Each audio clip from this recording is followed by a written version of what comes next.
Welcome to the Cup of Joe Wrestling Show. Cup of Joe Wrestling Show? With Joey Harris.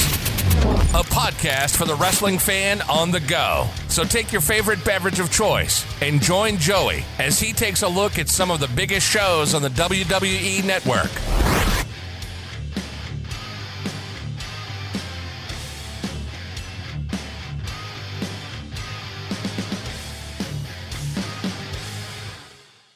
From makeshift studios deep in the heart of stately Maine Manor, this is the Cup of Joe Wrestling Show.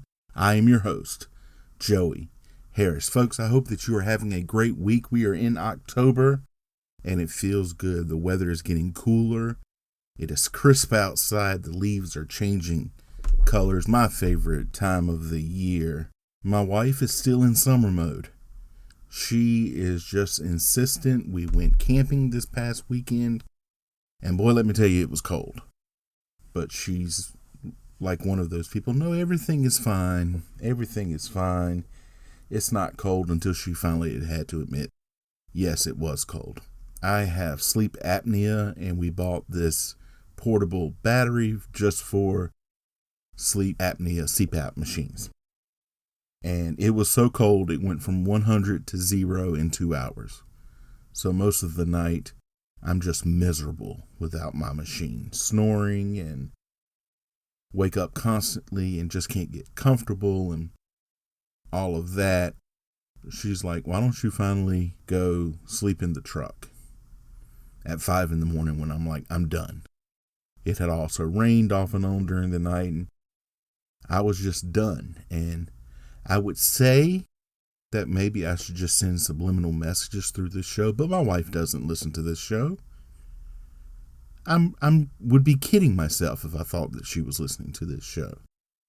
The numbers are growing. More and more people are listening to this show, but I could get 1 million downloads a week. I know that the woman who sleeps 6 inches from me will never be one of them. She's got better things to do with her life, but I love her dearly. But she's never going to listen to this show. But with the show, with that in mind, let's get on with the show. Today we are looking at Halloween Havoc 1989 from the NWA and WCW. Halloween Havoc 1989, Settling the Score, was shown on pay-per-view on October the 28th, 1989, from the Philadelphia Civic Center in Philadelphia, Pennsylvania. There were 7,300 people in attendance. We start off with our opening credits. Jim Ross and Bob Caudle welcome us to Philadelphia. Gordon Soley announces that he will be interviewing different people tonight. Jim and Bob then talk about the Thunderdome. Chris Cruz says he will also be interviewing wrestlers. Gary Michael Capetto welcomes us and announces the participants for the first match. Mike Rotunda versus Tom Zink. Slow to start, feeling out process. A Syracuse sucks chant goes out. Rotunda goes outside to play mind games with Zink. They put together a nice string of moves. Rotunda keeps throwing Zink out. Zink gets a 2 count on a sunset flip. Rotunda has a head scissors on Zink. Zink thrown outside. Rotunda breaks the count to inflict more pain. He gets the abdominal stretch near the ropes and uses them for leverage. Rotunda hits a high cross body, but Zink rolls through to win. Chris Cruz interviews Bruno Sammartino about his role as the referee in the main event.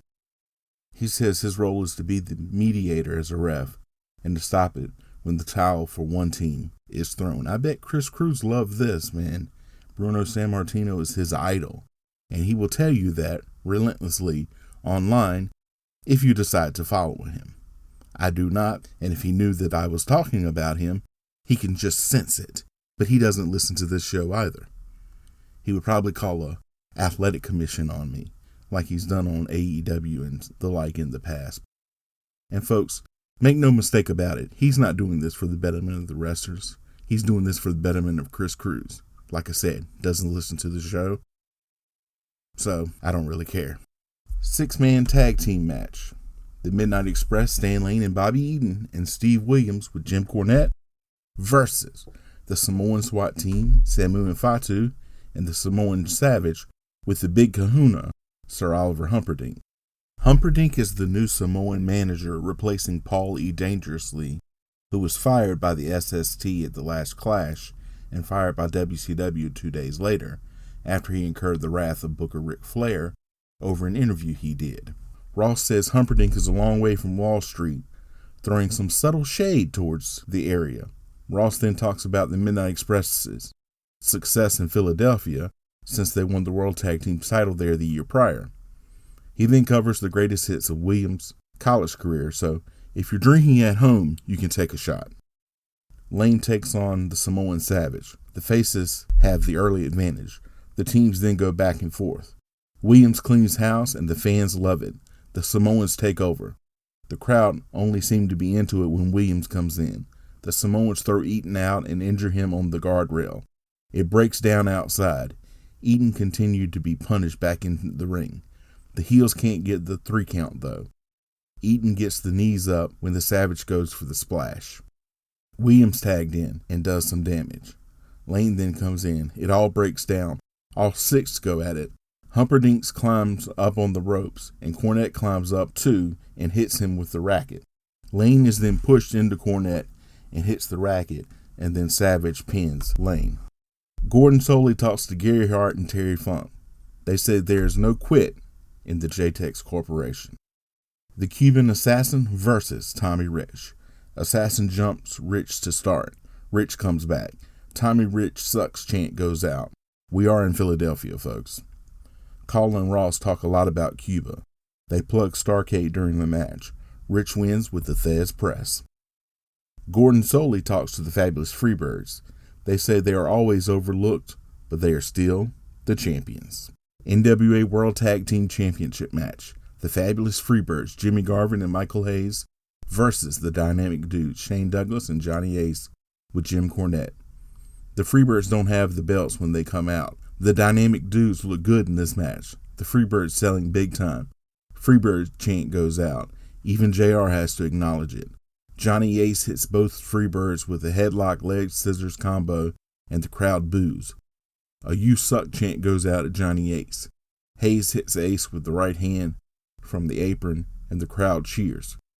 The Freebirds have become the fan favorites during the match with the crowd. DDT chant goes out. Hayes goes for it for a big pop, but Ace pushes him off. The Dudes start a comeback to a chorus of boos. The Dudes go for the wipeout, but Hayes pulls Ace's foot, allowing Garvin to fall on Douglas for the pin. Chris Cruz interviews the Steiner brothers. They say they have no strategy against Doom. It's just reckless abandonment. Wow, is Scott Steiner not good on promos yet? Rick says if he gets woman, he's going to give it to her. Okay. Ooh, not creepy or awkward at all there, Rick. The Steiner brothers, Rick and Scott, versus Doom. Butch Reed and Ron Simmons with woman. The Steiners jump Doom before the bell. The crowd loves the Steiners. The Steiners are stiff with their shots. Doom takes over. Scott comes in and powers through, back and forth. The announcers are trying to sell that they don't know who Doom are. JR talks about the Steiners' college athletic career, so if you're drinking at home, you can take a shot. Doom in control. Scott thrown out. Steiner's powering back, but Scott is hit with a stuffed pile driver. Scott then kicks out. Rick tagged in. Scott hits a Frankensteiner, and the crowd pops huge.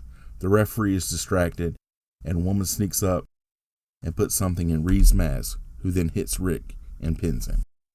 Gordon Solie interviews Lex Luger, who is in full Lex Luger interview hand gesture mode. He says no more exhibitions for Brian Pillman. It's all on the line tonight. NWA United States Championship match. Lex Luger versus Brian Pillman. Brian chant goes out even before he comes out. Then a Luger chant goes out. Philly fans are just something else, folks. Of course, JR will bring up both men's athletic background even before they lock up, so you will be drunk at home tonight. Luger taunts Pillman, who fires up, and the crowd loves Pillman. This is a good match between the two. Pillman controlling most of the match, but Luger is selling well. A couple of close pinning situations. Luger takes over. He wastes time and Pillman fights back.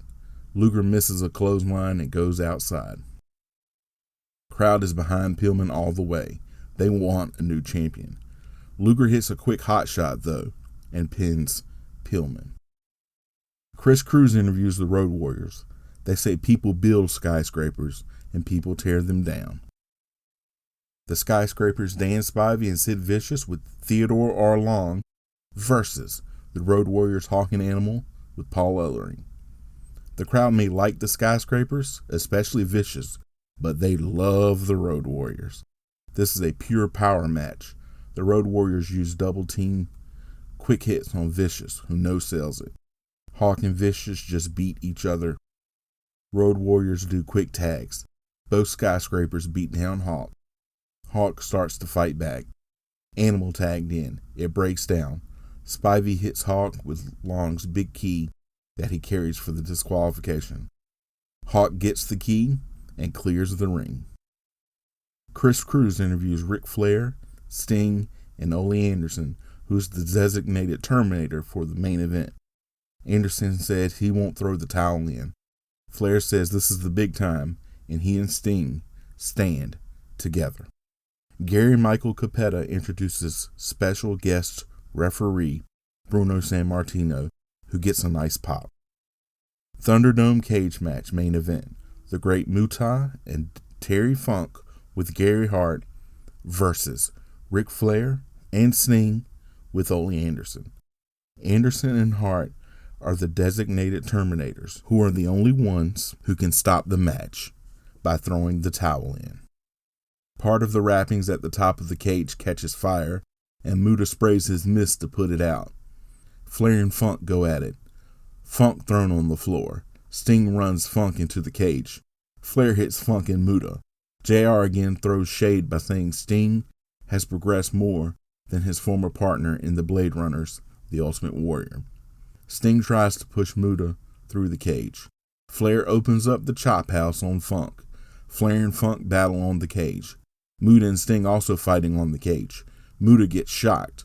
Flair chops Funk, who is hanging on the cage. Muta goes under the ring. Flair puts the figure 4 on Muta when he comes out.